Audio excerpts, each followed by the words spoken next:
going to talk about what is happening in keeping quilts. Who is the immigrant? The people from what country? Russia. All together. Russia. They're from Russia, right? Quickly, yes. Every book that we read, it was similar to other books we read. Yes, all the books are connected. Everyone say connected. Connected. Yeah.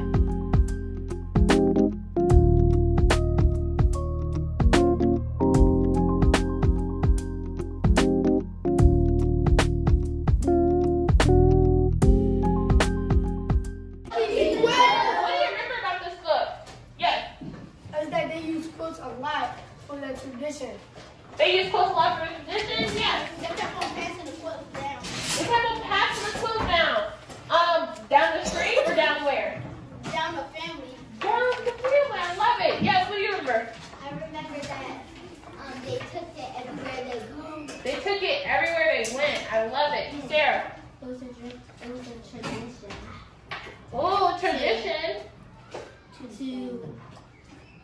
To let the baby have the quilt. Let babies that were born in the family have a quilt. I love it. Yes. Like they would use a quilt, but I'm sorry, I called on his quiet again. they would use the quilt for every special event. Every special event. Love it. Do you think the quilt meant a lot to them or not that much to them? A lot. Yes. So if you weren't here if you weren't here yesterday, this is a really good book. We read it yesterday. And so a lot of you guys remember. So hopefully we're going to try to catch you guys up and remember what was in the book.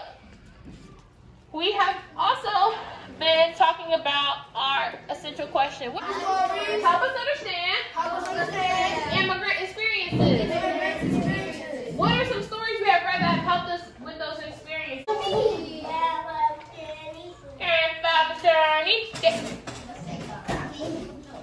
Mosako, tea with milk, I love it.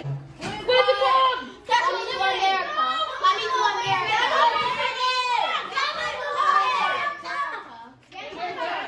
Oh, you're done, right? Turn it off and turn it back on again. You should have your workbook and your pencil. Yeah, so how has all those we've read Coming to America, Grandfather's Journey, Tea with Milk? Yeah. We read 4. Yeah, I said 3, but what's the last one we just read? The Keeping Quilt. Nice. So those are 4 stories that have helped us understand immigrants' experiences, right? Now our focusing question, remember what we're focusing in on, is, who wants to read it?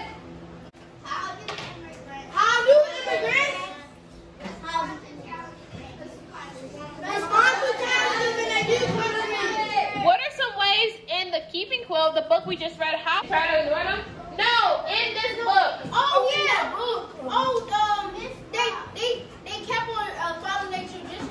They kept their traditions with them. So even when they went to a new country, they didn't just strip everything they They knew. still cut that one quilt. I'm talking, friends. They did not. As you get to a new country, I don't know anything. They brought their heritage and everything that they knew and traditions in their family to keep in their new country, okay? So this is a pretty good book. Hey, this is what we're going to do, friends. We're going to fill this out talking about the characters. There were so many characters in the story, right? So as we're doing this together, we're going to write down some notes because tomorrow, there's 9 characters, yes, friends. Bro, can I say one thing? What's up? Ain't these books from different countries?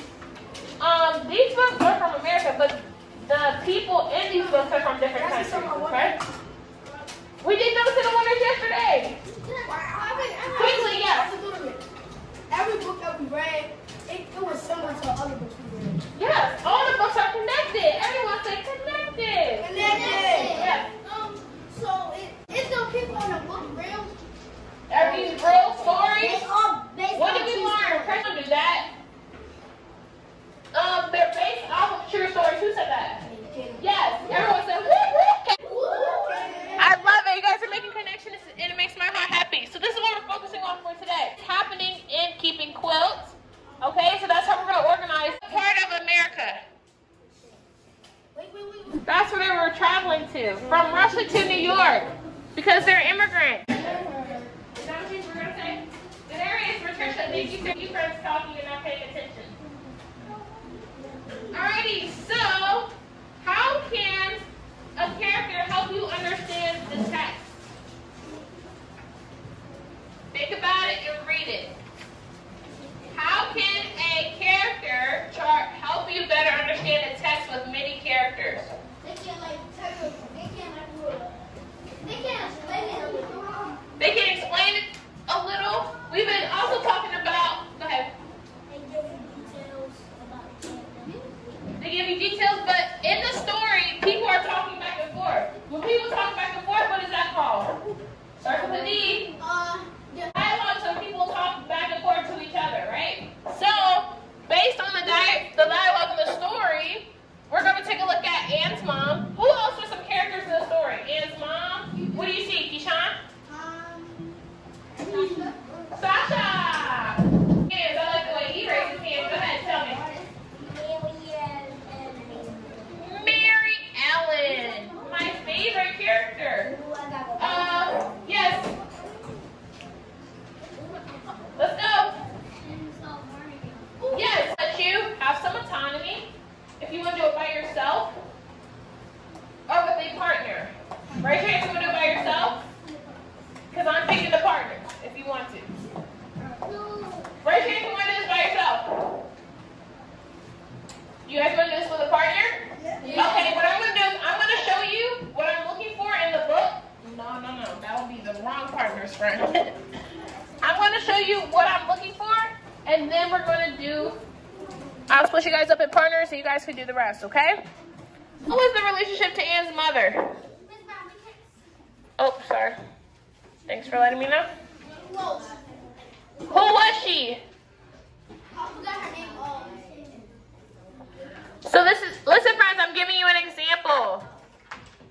We're doing this at first because while we read the story, I'm going to let you fill it in. His mother was what? What was her relationship to the narrator? We already said the narrator was who? Patricia. Good. So Anne's mother was her great, G-R-E-A-T. You're writing this down as well. Great grandma. You guys see how that worked?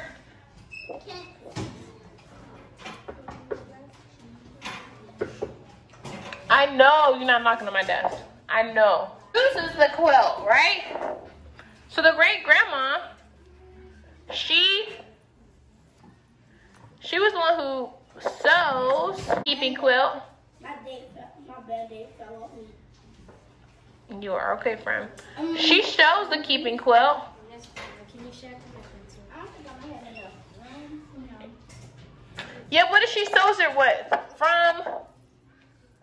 From scraps, right? So Anne, who is Anne? Yes, who is Anne? I think it's the aunt. Mother was the great grandma. So who was Anne? Great-grandma. The great grandma. Good job. Everyone say whoop whoop. So you need to write great grandma right here. I'm sleeping. Go to the nurse, friend.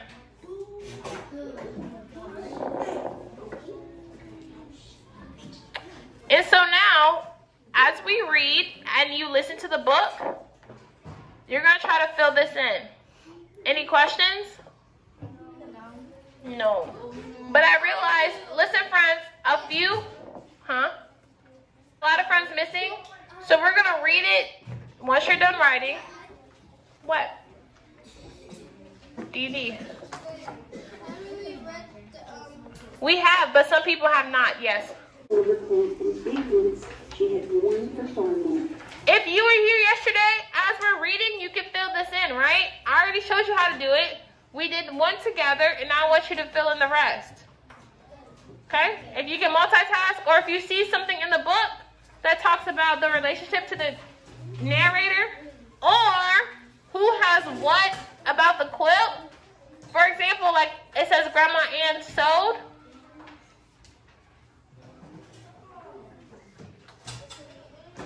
Make sure you remember the relationship to the narrator, who was Patricia, and what that person did. Go.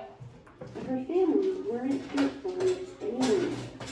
In New York City, her father's work was hauling things in the way. No, this is Grandpa. Oh. Read it, friend. Oh. No, I'm not. Your friend just helped you out with that one. The grandmom. If you don't know how to spell grandmom, look for it. It's in the book. I used the quilt to do. To wrap up the baby. Yes, good job. So Grandma Carly wrap. baby, no. So the baby can be a part of the family. Yep. Part of the family. The baby is a part of the family. Wrapped in keeping quilt. When born. You know how to do this, right? So I'm gonna pair you guys up with partners. And you guys are gonna fill it in all by yourself. Independent work. Are you ready? She's excited. She's standing in her chair. Thank you. You're using your whisper voice. 2 minutes to complete it. And then you can put your workbook and book away. And we're gonna start talking about the central message. Thank you. Thank you, thank you. Yeah. It was additional information that you could have wrote from the text. Why did you crumple that up? Give it to me. Alrighty. Now I'm gonna finish the lesson. Alright, back to your seat in 3. Thank you. 2. I know that they always wrap in a quilt. They're all right. The question is, what do you know about the relationship between it? Do you think that the characters had a positive or negative relationship? Positive. They had a positive relationship with it, right?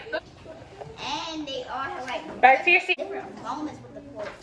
They all had different moments with the quilt. I love it. Each generation used the quilt. Give me one reason. How did the generation use the quilt? One.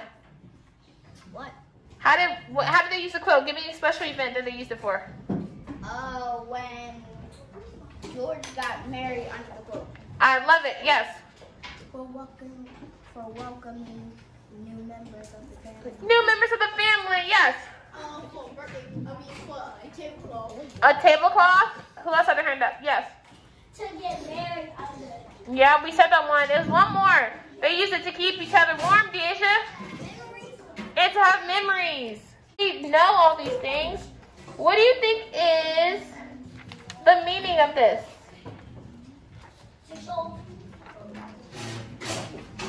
Think about the meaning of the story. What is the author trying to convey?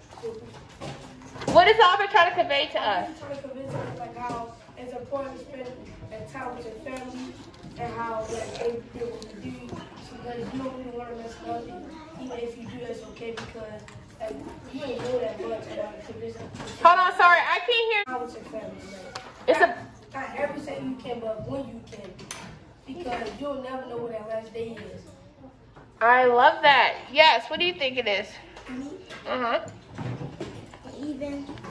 Even though you move to a new country, traditions are still with you. I love that. I think the central message is family is important, and it is important to create memories with your family during this discussion because they spend a lot of time together. You can also use this sentence starter that says, now I think the central message is that even though you're from a different country, you can still keep your cultural values and same traditions as your family, right? But don't forget this part. The last part is because during the discussion, I noticed that people. Nice, friend. I'm gonna come help you. I know you were out of the classroom. This is your exit ticket for today. Once you are done, you're going to come and put it right here. It's all ready. Nice job. I'm gonna tell Pearson. How many sentences do you pick? One. No, you didn't finish the